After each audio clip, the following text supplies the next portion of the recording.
Hey everybody, this is Ryan with RedDragonHerbs.net, and today we are in my backyard in my little Jerusalem artichoke patch, because that's what we're going to be talking about today. The Jerusalem artichoke is a pretty cool plant. Um, it's neither from Jerusalem or an artichoke. It's actually from this part of the world, and it's a member of the sunflower family. These plants right here, well, we have a saying in Iowa that the corn should be knee-high by 4th of July. Right now is the end of June. And these plants are almost as tall, if some of them are a little taller than me actually. And they will probably double from this size actually, hit about 12 feet, 10 feet tall. And they will put on flowers that look like sunflowers. And when they're in bloom, they're going to be covered with pretty much all the bees in the neighborhood and the butterflies and so forth. So it's a cool plant for pollinators. But as a vegetable, these plants produce tubers.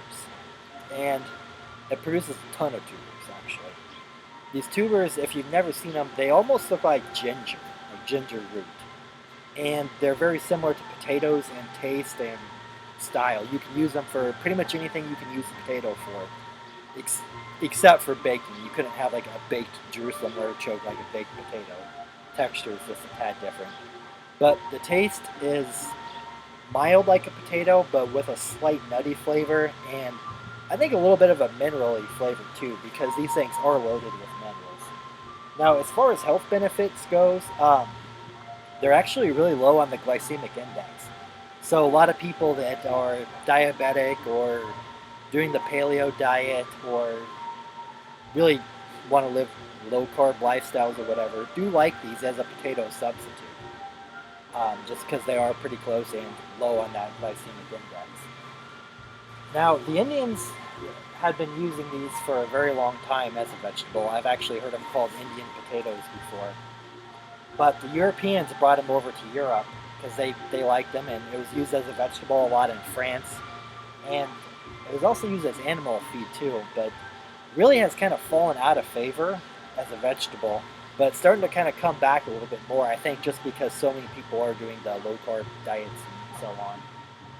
And now, these plants, when they produce tubers, like I said, it's a ton of them. This is a patch right here that's maybe about 5 feet by 5 feet, and I will probably get over 100 pounds of tubers just from this little patch. I can't think of anything else that's this productive in the vegetable world. So that's why it's kind of considered like a survival food sometimes, because just the sheer quantity of food it'll actually produce. Now, what happens is this plant is not perennial, but it kind of acts that way because it'll produce so many tubers, and it's pretty much impossible to get them all out of the ground. And sometimes you might even like break a little piece of a tuber off, and they will grow back from these tubers. So this patch started probably 4 years ago when I put some tubers in the ground, just a handful of them, and it's basically grown to where I have this. And in this little patch, we do get a lot of food. Now, I don't have any of these tubers for sale right now, but after the frost comes, which is when you would harvest these, because that's when they're ready to harvest, we will have a lot more than we can use. And we will be selling them at the farmer's market and other outlets, I suppose you would say.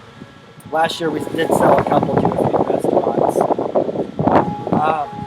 Now, you can do what you want with them. You can either prepare them like I say you can, or you could plant them yourself in the fall and get your own patch. I'd like to see you try both.